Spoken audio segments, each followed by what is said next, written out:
All right. Well, everyone, good morning. I have enabled closed captioning. My name is Dr. Deirdre Young. I serve as Chief Diversity Officer here at the College for Creative Studies. We are so excited to partner up with the Black Creatives Club Plus, our student organization at CCS, lifting up the diverse voices of our student body every day.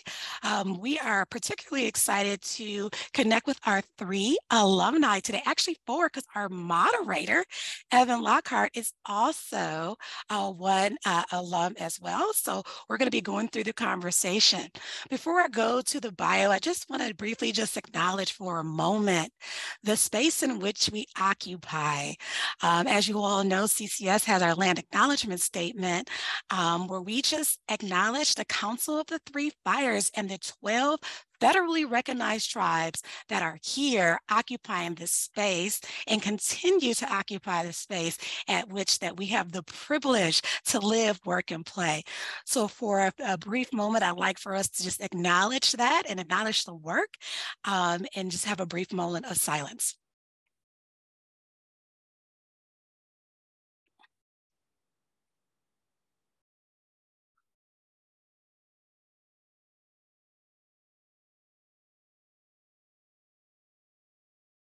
Thank you, everyone, for that. So to introduce our moderator, again, this is Deirdre speaking. Evan Lockhart is a professional artist, photographer, and educator whose photographic illustrations have been exhibited nationally. Lockhart graduated with a BFA in photography from the College for Creative Studies in 2014, and with his MFA in photography from Columbus College of Art and Design in 2020. He currently holds the position of Outreach Manager in the College for Creative Studies Office for Institutional Equity and Inclusion, where he oversees outreach to Tri-County area K through 12 institutions. In 2022, Evan was able to receive the Applebaum Darkroom Detroit Artist in Residence. Lockhart's current work uses historical photographic processes to explore the gendering of landscapes through the transgender gaze. Evan Lockhart. Thank you so much, Dr. Young. I would like to welcome our panelists, Nabeela Najjar. Nabeela graduated from College for Creative Studies in 2016, majoring in fibers and textiles. She's a costume designer and fashion designer that is inspired by dreams with a heavy emphasis on nature. Through her work, she incorporates these themes to convey a conceptual message based on moments that have affected her life. I'm also going to introduce you to our other panelists, Ndubisi Okoye. Ndubisi graduated from College of Creative Studies in 2015 with a BFA in advertising design. After graduating, he began his career as an art director for many advertising agencies. His client roster includes General Motors, Chevrolet, and Chrysler. Before accepting his first role in the industry, Ndubisi began working independently as a multidisciplinary creative. He has worked with clients including Universal Music Group, Pepsi, Netflix, Warner Brothers, Adobe, and HGTV. He is now a senior art director and continues to find ways to blend and excel in every design discipline he chooses. And then last but not least, we have Taylor Childs. Artist and Detroit native Taylor Childs explores the representational visual vocabulary and themes of family, the after effects of the African diaspora, the perception of people, consumerism, bling culture, and how the diaspora affects African Americans contemporarily. Taylor Childs was a CCS graduate of 2017 in fibers and textiles as well. All right, so let's get started, everybody. Very welcome to all of our participants and to our panelists. So I'm gonna just start off with a really first question. I'm gonna ask all three of y'all. Okay, so that first question is, tell me why you picked your career path and your industry. Let's start with Ndubisi. Sure. The reason I could go back even further than that, the reason I chose to come to CCS, the reason I chose my creative pathway or discipline that I majored in was all by the same person.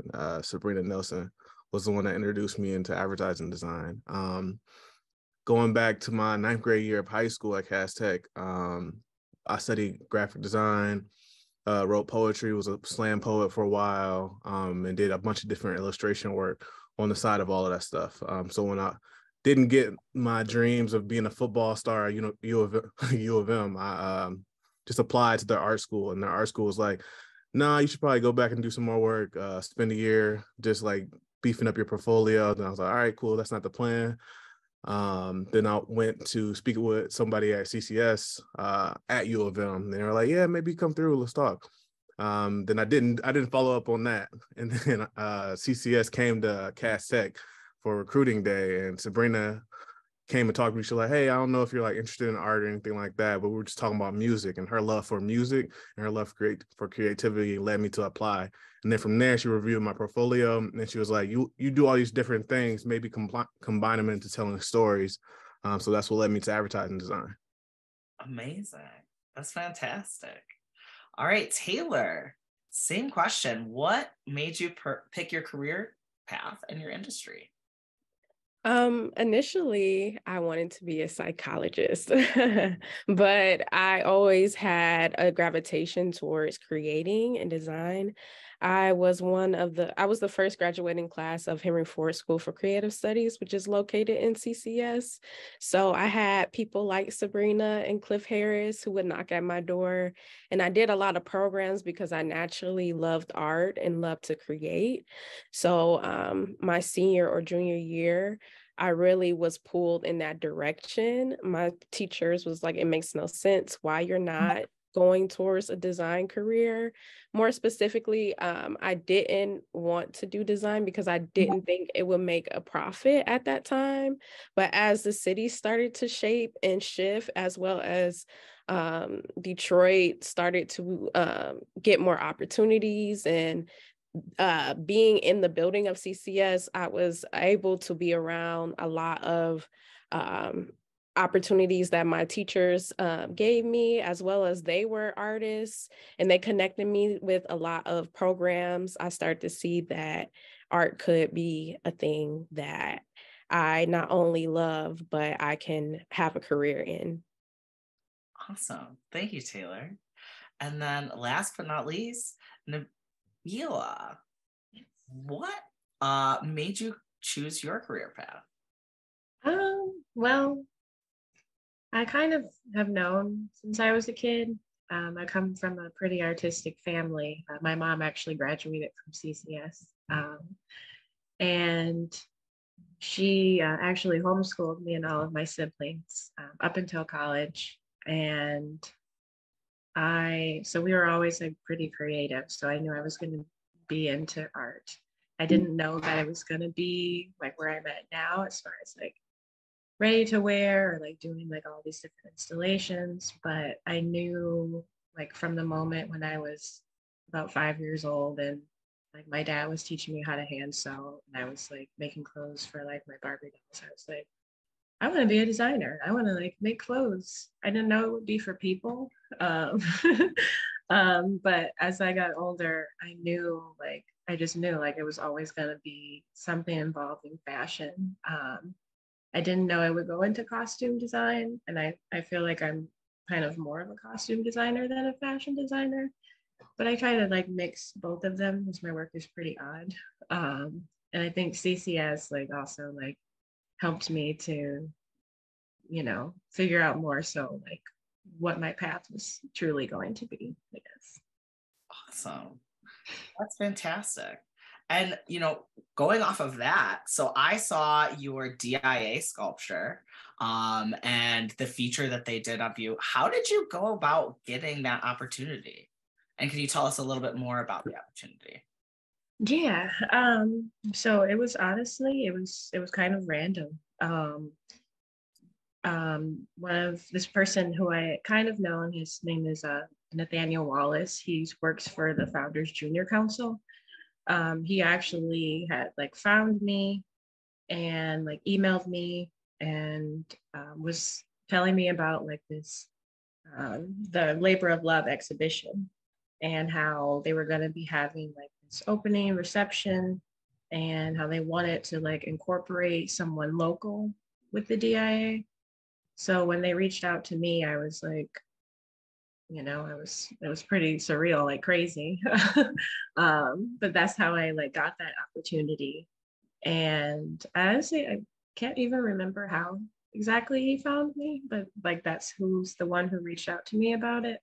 And I would say that was just one of like the most like amazing like opportunities that I've had, like to have like to be able to create something, even if it was just for one day, like to be able to create something and have it displayed in the DIA.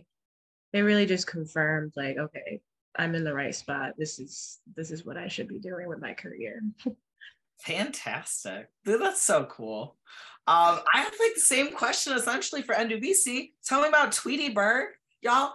Ndubisi was one of 8 people in the world commissioned to do a mural of Tweety Bird in the world. Can you tell us about that, Ndubisi? Because that's wild to me. Yeah, that was a mind-blowing opportunity. So 2020, I'm answering in a roundabout way. 2020, we know the pandemic started and everybody was quarantined. And I thought as an artist that my like business was going to go down, as far as like it wouldn't be much inquiries or people looking for work because everybody's in the house. So I've always worked in advertising and had my 9 to 5. So I was like, I got this backup plan. I'm good. Like, I don't need to do the art. I can take a break. I need a break anyway. But the complete opposite happened. Like, I was getting so much work that I literally was like, I felt like I was missing days because it was so much meetings upon meetings upon meetings between my 9 to 5 and my artwork. So much so I had to get like agents. I had to get management in September of 2020. And since then, it's kind of just been, it's evened out a little bit more, but that was the craziest time of my artistic career. And I was selected for that because of just how I post on social media. People, especially the Warner Brothers, people really loved my vibrant work. And they reached out directly to my agent and was like, hey, we want him to do this thing. Usually it's like, if you're doing like projects with a lot of money involved, it's usually like you have to triple bid something. It's you and 2 other artists that you have to like bid against, but they came directly for me and to me to do this project. So it was like very humbling, and it was a blessing for sure to be one of the selected artists. That's fantastic. I love it. Y'all are just killing it. Taylor, you have been showing out all over Detroit. You had your stuff at Detroit Design Month of Design. You're at Cranbrook right now. Tell me about that. So I've been doing small shows since CCS. My professor was really heavy about applying to shows, Nabeela knows, and being active in the community. So I feel like that's just like a practice of mine to just apply for everything and, see what happens. But yeah, I've developed a relationship with Kiana, part of Design Core, for a while now. I also taught in the building, so I would see Kiana at like the bookstore and things like that, have taken classes with Design Core as well. So that's how the Bedrock Shop and See show happened, and I was selected. I've done a lot of older shows with Design Month and Month of Design and Design Core. So it was just progressive with that relationship of doing Shop and See. And then I am at Cranbrook and Fibers. Right now is great to be there, creating again and being intimate with my work. I think as students, it's great to be at CCS because you do have facilities and you do have access to space, and you really take advantage of those opportunities, because when you're out, you're alone and you have to build up your materials. And especially for someone that is fiber oriented, I had to invest in my own sewing machines, think about grants to get my own equipment and things like that. So being in the real world made me be more resourceful with how I'm going to practice outside of it. So being at Cranbrook now is exciting because I can use some of the facilities that they have there. Awesome. And I have a second question for you. So growing up, did you feel represented in art design? I know that you went to Henry Ford Academy School for Creative Studies, now University Prep Art and Design. We both worked there together as teachers. Did you feel like you were represented? That, Black women were represented in your industry, that Black people were represented in the arts industry as a whole? I didn't feel represented. I had an art teacher that worked at CCS his last name was Cave. He was an illustrator. And I would draw a lot of white models, white fashion models in my art class. And I remember one day in class, he just stopped me, and he was a white male himself. And he was like, "Why are you drawing white figures? Why are you not drawing African-American figures for your models?" And that was something where I was just drawing what I've seen.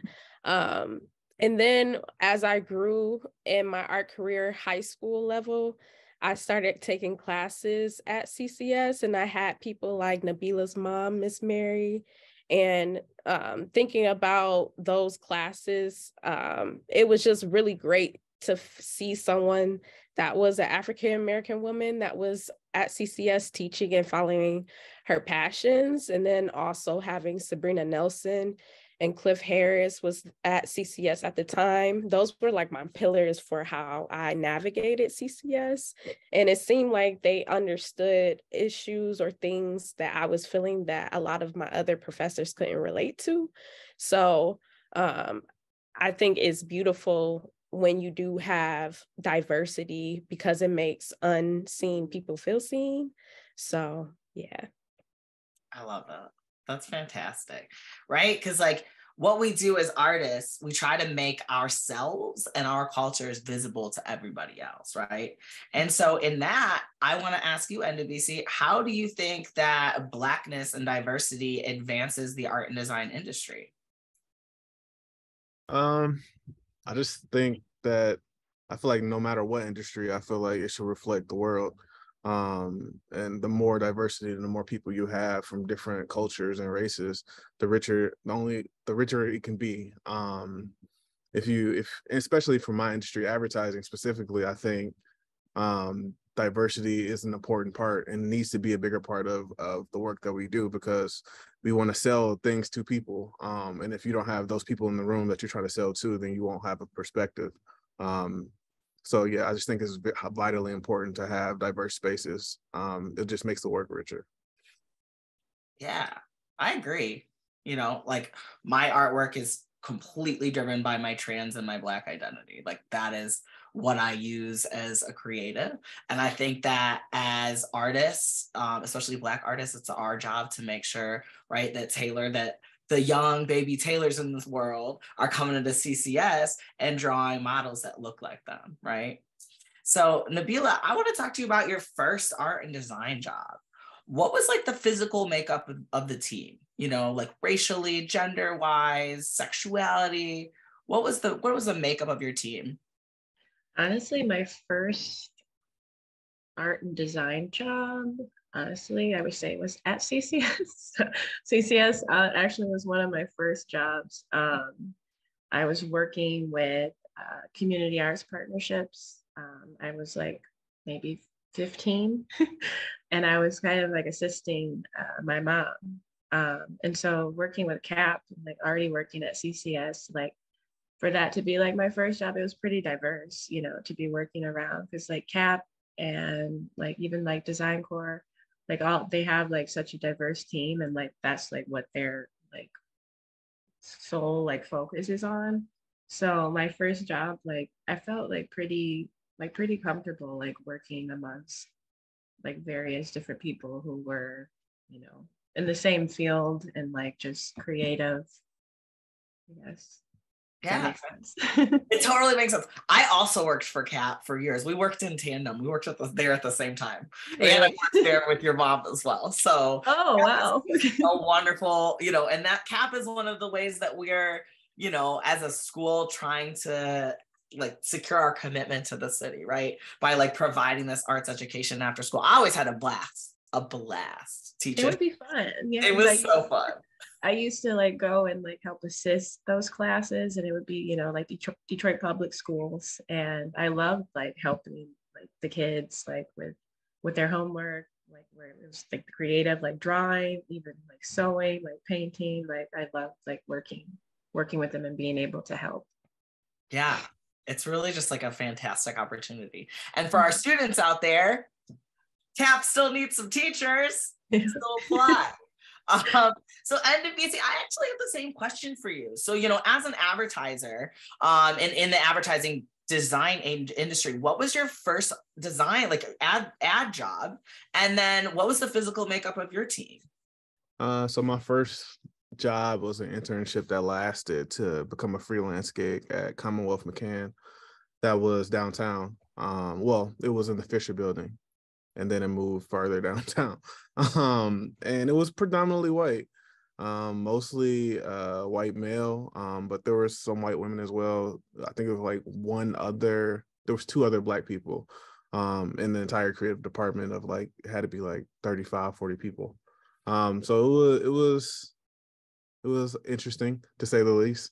But I learned a lot. I think CCS prepared me for what it was going to be at that time. And yeah, it was fruitful. My intern, I kept getting promoted and kept getting raises until my freelance time there ended. So it was very fruitful for sure. Fantastic. It really is, like, you just gotta like get in there, and then you just gotta go with, figure out the vibe and kind of go with it, right? To make sure that you are seen, right? Absolutely. Like, because being visible is so important. So Taylor, what misconceptions do people have about, let's say, Black fashion designers? What is a misconception that people might have about your work because of your melanin? I've received comments on my work being urban before in academia. So I think it's always a fight to just be represented as an equal to other people that don't have the diaspora on them, or a lot of my work deals with the after effects of the diaspora. So it is storytelling, enriching in the fiber. So I try to create textiles that tell that story. And I have received pushback prior to like telling my story. So I think just the misconception is just like the representation, and still going forward with your story, whether or not people accept that or are on board with that. Because I think my goal is always to speak to the people that it matters to. Like, I wanted to create work that I would want to see as a child, and I would be inspired by as a child. So that is one thing. That's fantastic. Because, as professional artists at this point, it's our jobs, right? To make sure that our babies are set and ready to go and know what's going on. So that's so important. It's just vital. So I have a question for you, Nabeela. What challenges have you faced in your career since graduating from CCS? And how have those shaped you to the fantastic human that you are today? Not that you weren't fantastic before, you're always fantastic. So what you said, what challenges have I faced in my career? Yeah, and then how have those shaped you? How have they made you a better artist? Yeah, I mean, obviously, like, being a fashion designer in a big field and being mixed, I would say was probably like the biggest challenges that I would face in my career, because of that, like, you see like my name, and honestly that would like kind of like make people like turn their heads and like look the other way. So I felt like I was kind of just like overlooked a lot like in my career. So when it came to like getting jobs, I honestly can't say that I've had that many other than working at CCS. So that's why, like, as soon as I graduated, that's when I like got my LLC and I started my business, and I just like started working for myself, because I felt like, honestly, I didn't fit in sometimes, and it was hard for me like to find a career where I felt comfortable. So that's why like I started my own business, where I'm like, okay, I can still put my work out there, I can still work with other people, but I know that I'm not gonna have to like face any challenges like dealing with people like coworkers or like my boss or like stuff like that. Yeah, Exactly. And like a lot of our students are going to graduate, especially this generation, y'all, is on fire. They are ready to graduate and they are ready to enterprise and they are ready to work for themselves. So that's really, really great advice, right? Like sometimes you just don't want to deal with other people's It can be hard though, like working for yourself. Yeah. If you're working for yourself, you have no time off. Like you constantly like have to be working, you know. That's, I say that's the only thing. And I don't mind it. When it's something that you really love to do and you're passionate about it, then you know that you have to put in all the hard work to do it. Yeah. So I have a question from the Q&A. So I don't remember this being a thing, but was there a Black student union at CCS when you were students? Yeah. There was? It wasn't called a student union. It was through Cliff Harris, and it was called BART. It was like a meeting of all the Black students where we get together, sometimes to hang out, sometimes to do homework, sometimes to just chill. And I was the vice president of it. My friend Corey Norman was the president during our time at CCS. So yeah, it was a whole thing. Fantastic. On that, what suggestions? So our club now is called the Black Creative Club Plus, and they are super active in our school community. What are some of the things that y'all did back in 2015 or 2014? Yeah, we did a whole bunch of stuff. We it was just, there was so few Black people at CCS then. So we did everything together. We were hanging out. We were going to Little Caesars. We were walking around. We were critiquing each other's work. We were playing video games. We were throwing poetry nights. Funny enough, we were having poetry nights towards the end of our time at CCS, like every single year, where it would be like 100+ people coming out to just hear slam poetry. Anything our hearts desired, we did. Just that something that represented us and show more people what it was, what the Black experience was. So my only advice was just to do that. And I really think that these students are doing it. We just had a cookout. It was amazing. I called bingo. I'm sorry, I did but no, I'm just kidding. It was really, really fun. The food was great. It was lit. So I have a question for all three of you. So can you share your experience with burnout? So let's start with you, Ndubisi, since you're the one on my screen right now. Yeah, I deal with it often.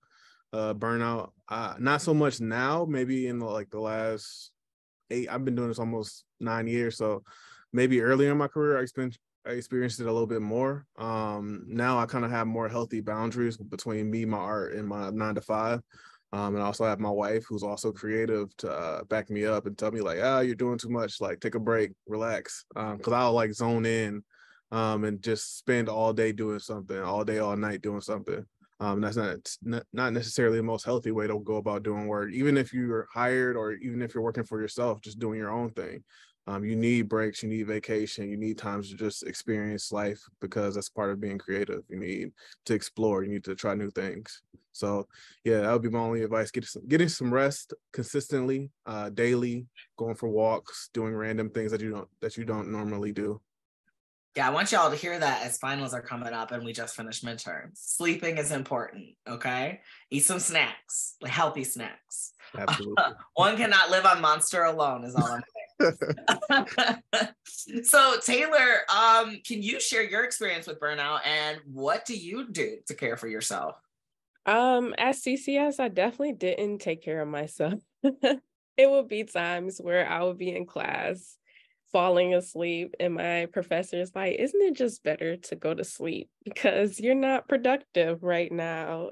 But I think as artists, you kind of pride yourself on like how many all-nighters, at least that was the culture then. Like I pulled this many. You'll always hear conversations about how many all-nighters people have pulled, and you just feel more validated that I just stuck it through. But it's really not purposeful because you don't create at your best. Like art is mental as well. So now at Cranbrook, I'm just more strategic with like goal planning and writing down things or ideas instead of just going on fumes. So don't pull all-nighters, don't drink monsters. Don't do that. And Ndubisi, you got your hand up? Yeah, I fell asleep in all of my classes first year at CCS. Every single one I fell asleep in. And not just because I was pulling all nighters, because the classes are 3 hours. I would just nod off. But yeah, do not drink energy drinks. Like, they are not good for you. They are not. They are Yeah. not.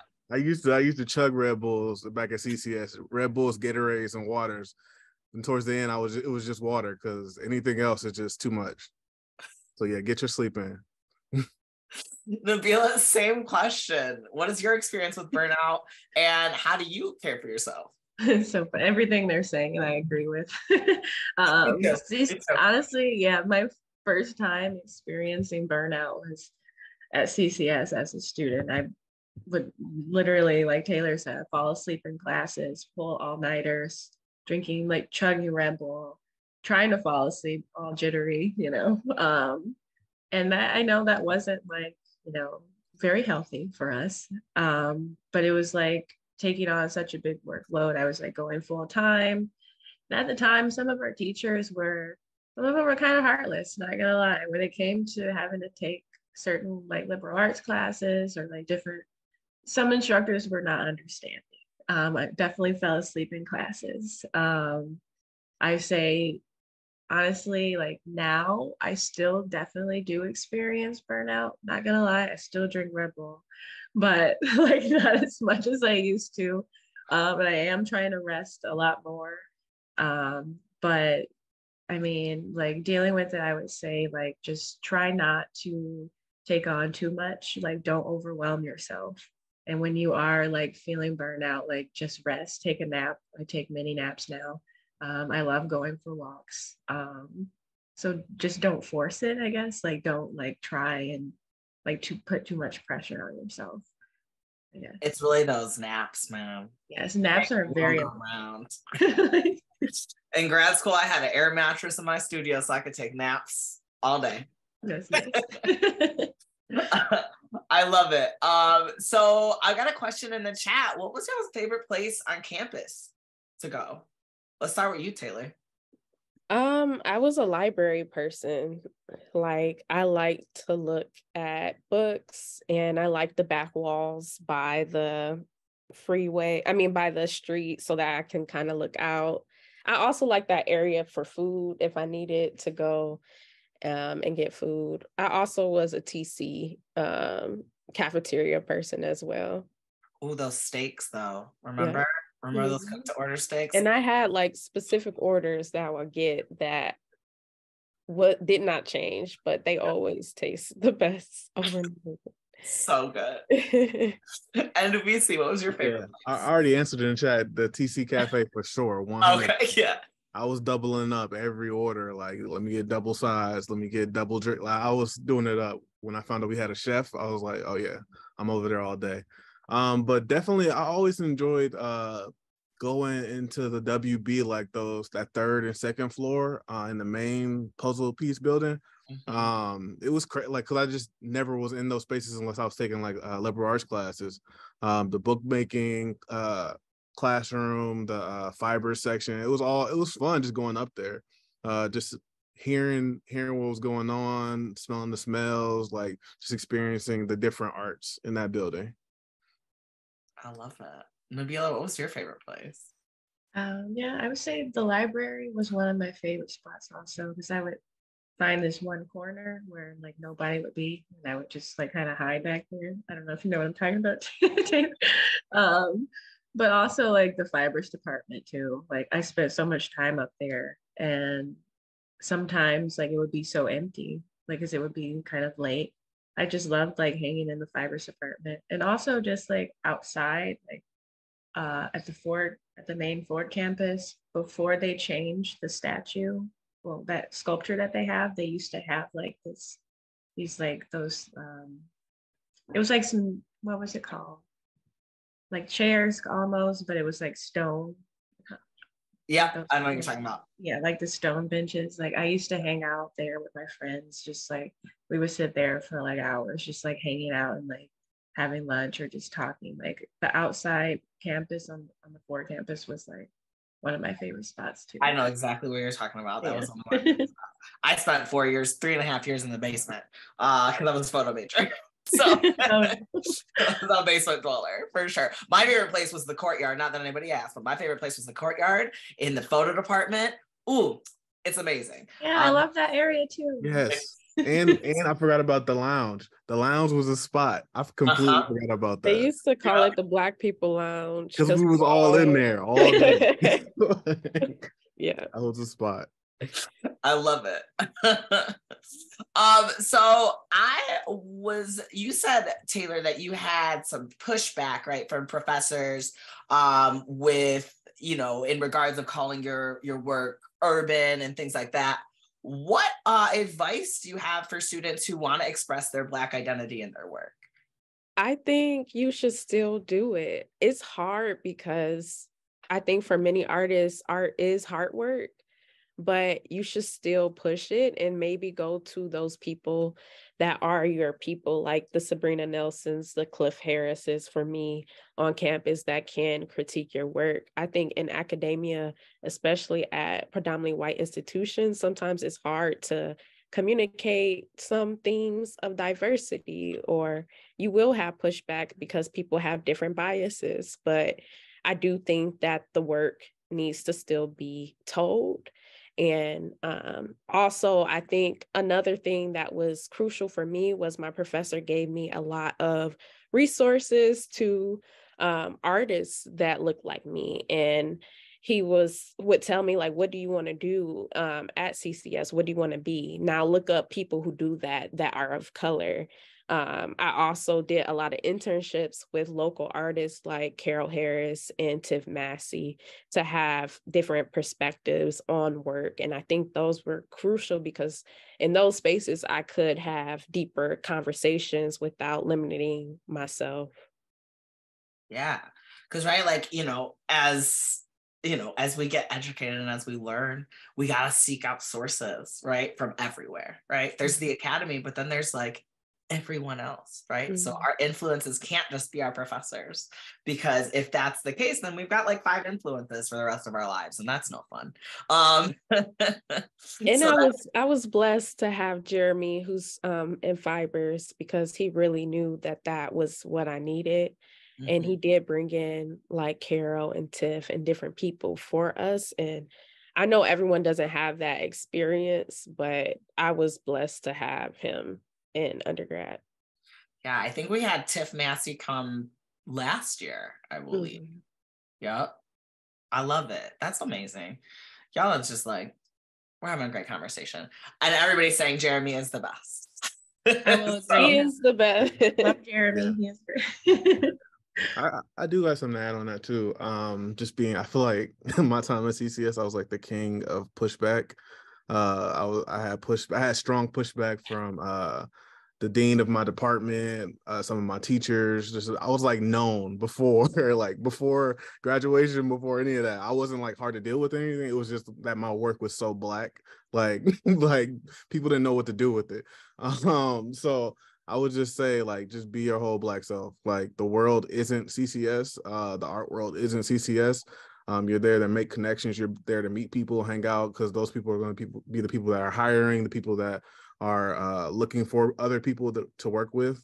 So just be yourself. Make sure your stuff makes sense. You can't just make stuff up out of thin air. Like, be yourself, have your references, show your sources, and just explore. Because everybody will go on from CCS if you're blessed enough to graduate. But just know what you're doing and know where to go.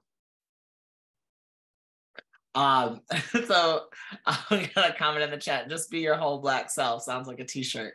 I mean, honestly, and then on the back it says, do something dope today. I'm just saying, I will buy that shirt. I would do it. I will buy it. So if y'all didn't know, Ndubisi's, is that trademarked? Yes, do something dope today is trademark. Yes. Can you tell me about that? Yeah, for sure. It was just something that I started saying. I don't even remember what I started saying. It was probably like 2018, 2019. I started saying it a lot. And in my group chat with the homies from CCS, they were like, "Hey, you should probably like try to figure out how to trademark that, because you're the only person saying that. It's unique to you. And that's how people make money off of patents, trademarks, and stuff like that." And I was just like, okay, I'll look into it. And as I started doing it more and more, like I went through the process of trademarking it. And yeah, some of my biggest projects, like the Lego one I just did, people enjoyed the phrase and they know it's Black and they wanted that phrase because it was Black. So yeah, it was a whole process. I love that. So our president of Black Creative Club Plus is here, Jordan Mickey, and she has a question. What are some things that you do to stay motivated, and what are some things that you do to go for a place to gain inspiration? So we're going to start with Nabeela. So what are some things that you do to stay motivated, and what do you do, like what places do you go and things do you do to gain inspiration? Well, everyone probably knows. If they know me, they know my biggest inspiration is nature. The Belle Isle Conservatory in Detroit, like, was one of my favorite places. Like, whenever I was like feeling down or like uninspired, I would just go there, like bring my sketchbook and just like literally sit there for hours, just like drawing and getting inspiration. So I would say, like, whenever I'm feeling down, depressed, burned out, I always say, like, I just like being amongst the flowers, nature, just like going for walks, honestly, like stuff like that. Same. Belle Isle, I live like 5 minutes away. Yeah. Almost every day I go there because it's just like, and so for y'all, I know I've talked to some students that are from out of state. You just take the bus down Woodward and then you go, I think there's another bus that goes on Jefferson that goes right to Belle Isle. Okay. So you just go down Woodward, turn left on Jefferson, and then there's going to be a bridge like a couple miles down, turn right, and you'll be on Belle Isle. So it's the most magical, amazing, beautiful place. Please go there, especially if you've never been there before. Okay. Especially in the fall when the lights come on. I mean, oof. I said, yeah, it's my favorite place. I love it there. Taylor, what are some things that you do to stay motivated? And where do you go to gain inspiration? I'm really interested in family photos. A lot of my inspiration comes from like looking at the past and looking at just like photos or books. That's why I think I like the library, because I would just look through images and sometimes that would spark ideas. I like to take walks as well, but I would also be a DIA person where I would go and sit in a DIA. I think when I was there, Cliff used to do drawing in the DIA, or the DIA had like some drawing where you can sit in the DIA and draw some of the sculptures. So that was therapeutic. Just walking around there, or even going to a coffee shop and just changing your environment from school helped a lot. Right? Like, and just so all of you know, just in case you did not know, if you are out of state, your CCS ID will get you into the DIA for free. If you are from the Tri-County area, so that is Wayne, Oakland, or Macomb, then you can also get in for free with your license. Just so you know, that's the thing, and it's available, and it's across the street. Go to the DIA. It's wonderful. So same question, Ndubisi. What are some things that you do to stay motivated, and where do you gain inspiration? Yeah, mostly my family. I have a little 4-year-old daughter, so we play a lot. But outside of her, the internet, Instagram, I just found out I have a community of artists that I follow on there. I have friends in group chats, like I mentioned earlier, that put me on inspiration all the time. I stay listening to hip hop. I go to church often. There's a lot of people there, and I just love hearing the choirs and the message that comes through on Sundays. Inspiration, I feel like it's endless. As a creative person, you can get inspiration from anything and everything. My problem is mostly just sorting through the inspiration and what I want to say in the specific moment. And I just do that by honing in on my message, on my voice. That's where I get it from. Yeah, I love that. Same. You really got to hone in on your personal voice. So what I ask students, I'm like, why? You made this, it's beautiful. Why? Why'd you make it? You gotta know your why. And that goes, if you're ever gonna be an educator, people are gonna be like, what's your why, right, Taylor? Yep. Do you have a why? What's your why? And it goes with art, it goes with everything, right? What is your why? Why are you doing what you're doing? How does it relate to your passion? It's just so important. And that helps with artist statements. Yeah, right, your artist statement. You should have a bio. Get your like, just get it set. All right, breathe. Drink some water. So Nabeela, we talked about how you're a freelance artist because there was just not that specific space for you and for people who identify as you do. What does your ideal company look like? My ideal company. If you were gonna think of any company, like, you can make it up too. It doesn't have to be. It's my ideal company is honestly kind of what I'm doing right now, to be honest. But honestly, to be in, to work for a company that's diverse, that I think that's like the biggest thing. It's like someone who's diverse and someone who is like very creative and open to just hearing suggestions and like working like with people like on like in groups and stuff. Yeah, I guess that's like my ideal company. Yeah. I think that's everybody's ideal company, Yeah. honestly. Like, can I just get some like mix of people, right? Yeah. Actual diversity, not just like 3 Black people, 2 women, and then the rest, like real diversity, right? Yeah, real diversity. It's like even like some of like the side jobs that I have. Like I was working at Dietrich Fur. A Detroit fur company has been around for over 100 years. They're very diverse, I would say, in the shop upstairs. It's very small. There was only like maybe 5 of us, and everyone is like foreign and from a different country. And so when I got up there, I was obviously the youngest. Everyone else up there is like my mom, my grandma, but like working with them, they quickly became like some of my like friends, and I still talk to them, and like working with them like was easy, and like getting to know like their background, their culture, and just seeing people who aren't like judging you because they've probably dealt with the same things that you've dealt with too. So I think like just working with people who are diverse and open-minded is like definitely ideal. Yeah, like finding that community where you work is so important. Yeah. I know that working at CCS, I really feel that community. So it's really, you got to find your spot, right? And so we have some questions about CAP. Please go apply to be a teacher. We all worked there after graduating. That was my first job, one of my first jobs. I worked like 4 jobs after graduating, and CAP was one of them. They pay really well, and it's really fun. And it's like, watching, like, if you've never taught before, like watching kids have that moment is just mind-blowing. It really is. So please go apply. All right, they're hiring. So Ndubisi, you said you've been working in the industry for like 9 years. How has diversity, inclusion, and design changed over that time? Has it gotten better, worse, same? Yeah, the same. As everybody knows, in 2020 there was a lot of commitments to like giving millions of dollars to diverse funds and getting our faces in those spaces. But it's been abysmal as far as like the actual action.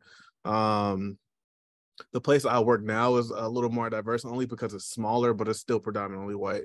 I hope that there is a big change, a big shift to have more diverse people in these spaces, because like I said earlier, I feel like we're not having the impact we could have if we had more diverse people in those spaces. Because you can't sell to who you don't know. So yeah, I think there's a lot more work to be done. Yeah, absolutely. And in every part of art and design. So, like for our Black creative clubs that are here right now, for all of our students of color, like really like just go for it. Get into the industry because we need y'all. Like we do. Like, and the kids below us need y'all because they need to be able to see success that looks like them, right? When you see success that looks like you, you can achieve that success, right? And I didn't have that growing up. I didn't see success that looked like me. So it's like really, really important for us as alumni, and then for y'all who are graduating really soon. So Devon's in art ed, right? I was in art ed. Taylor, did you do art ed too here? Yeah. So yeah, Taylor also did art ed. Yep. So we actually, we were both in art ed with Amy. We both had Amy. What a wonderful human that Amy rep. Oh, and Devon is also a film major. I love that. So, getting that dual major in there. So I have a last question because we're kind of wrapping up on our time. Do you have any final advice that you would like to share with the up and coming creatives? So Ndubisi, since you're on my screen, we're going to start with you. Sure. My only advice is just realize that being creative is a lifelong job. There will be times that you don't want to do it. There's times that you have to take a break from it. But always realize like that's what your purpose is to be creative, share beautiful things, tell beautiful stories. And don't give up on that thing because we only have one life. And you gotta, do something dope today. Yeah. Taylor, any final pieces of advice do you have? Now that art is kind of like a job now, I miss the times where I just created authentically and just made whatever I wanted and just truly enjoyed the figuring out phase. So I would say during undergrad, just really enjoy your time, enjoy figuring out who you are. Don't rush it because it's going to happen naturally. And just create as therapy, let it be therapeutic. Right? Because it's so important to understand that when you graduate, you're not done learning. That was the beginning. That gave you the set of skills that you're now going to use to learn how and where you exist in your media, right? I know that for me, I was set up with all the skills I needed to succeed at CCS, and it was what I did that made it success, right? So you have to have that. You can be set up for success all you want, but if you don't act on it, you're not going to set yourself up for success. And then last but not least, did I ask Nabeela? Did I ask you yet this question? No? Okay. What was the question? So the question is, any final piece of advice you would like to share for up and coming creatives? Yeah, I agree with both Ndubisi and Taylor. I would say just, sometimes, it's not always going to be easy, but it's if you're there, you're doing this it's for a reason. You're creating for a reason. You chose to do this, not just because you want it, this is something that you wanted to do. And I'll say there is times where you might need a break, and that's fine. That's totally okay. You can do that. But at the end of the day, when creating is something that you're passionate about, then that is something that you're never going to want to give up on, and that is something you're going to want to do with the rest of your life. So I just say, keep pushing, just keep going, even when you feel even when you're feeling a little down. I say, just keep going. Exactly. You just got to keep on that grind. And what's really important is y'all, what every one of our panelists, you got to remember, you have to take breaks. Because especially when you get that block where you're I don't even know, I can't, here's a paintbrush, I'm throwing it. I can't do it anymore. Take a break, go on a walk, take a break for a week, go on a little vacation, right? You have to clear, just because you're passionate about it, just because it's your heart and soul does not mean that you don't also need a break. And I think that's for people in passionate careers like art, it's really hard for us to be I cannot be to just not grind 24/7 because that's all you want to do. I know when I was at CCS, you couldn't have told me to go home. You couldn't have told me to go home because I was having a blast. I love grinding my art, but it really is, you have to take that breath. And I think that's what a lot of, when you're an undergrad, that's what a lot of, it's so hard, right? I don't think any of us had, it wasn't the easiest thing in the world, because if it was, it wouldn't be a great education, right? Challenge is indicative of growth. Awesome. So with that, I really appreciate you. Does anybody have any final questions? Put them in the chat. Portfolio advice. Okay. All right. I love it. Portfolio advice. Let me hear it. Ndubisi, tell me. Yeah, I mean, the hardest thing I had to learn about a portfolio is how did you decide what to put in it? Okay. Right? Yeah. I think CCS helped me, if anything, with my honing skills of what's good and what isn't, as far as my personal creative endeavors. And the biggest hurdle, which I was talking about a second ago, was deciding when to start. Your portfolio grows as you do. I feel like we all want this perfect portfolio that's going to get us all the jobs. And that's just not how it works. You have to be visible to people that that hire you. So you have to put your stuff out as soon as possible. And as you feel more comfortable, you have better work, you come and replace X, Y, and Z project. So just it's ever growing. And you just have to start whenever that day is, just hit the button and send. It's not going to be perfect, but it will grow. That's great advice. Because your portfolio, you don't stop making art after you graduate, right? Yep. Otherwise, we failed you a little bit, right? So, you just keep doing it. At this point, I have one thing left on my site from undergrad, and it's just because I loved it and it was like a passion project for me. But that's the only thing I have left on there, because you keep working, you keep building that portfolio. Does anybody else have any advice on portfolio building? And like, what do you put in it? Like, so for fashion, for instance, what do you put in your portfolio tailored to, for Cranbrook, for instance? What was in your portfolio? I think for a big thing for people who create wearable objects, photographing work is really big. And if it's not photographed well, that's like a big obstacle. Like, I have work that I'm sitting on right now that I am not posting until I photograph, because that can turn on or off a client. So I think for people who create more three-dimensional things, photography and very clean backgrounds, you want it to be as least distracting as possible. In undergrad, I would always throw like whistles and bells on resumes as well as my photos. And I think you just want the art to talk for itself.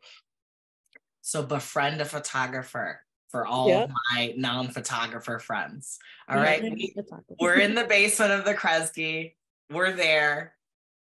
Come to us. And then also learn how to shoot clean images on your own. Take your own images. That's really important, because if you can take your own images, you don't have to pay somebody like me a bunch of money.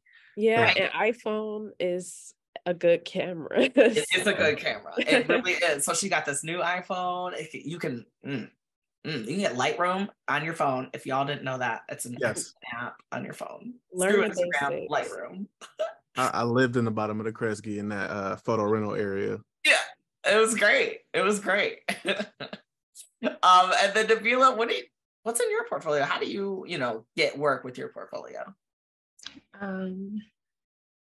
So with my portfolio, I mean, it's mostly fashion, but it is like different events that I've done also, like various events, for like Taylor said, like photography and like getting all of that documented and photographed is very important, because if you don't, then how can you really show it and like see and let them see that you're serious about it, kind of, So I say like documentation of your portfolio is definitely extremely, extremely important.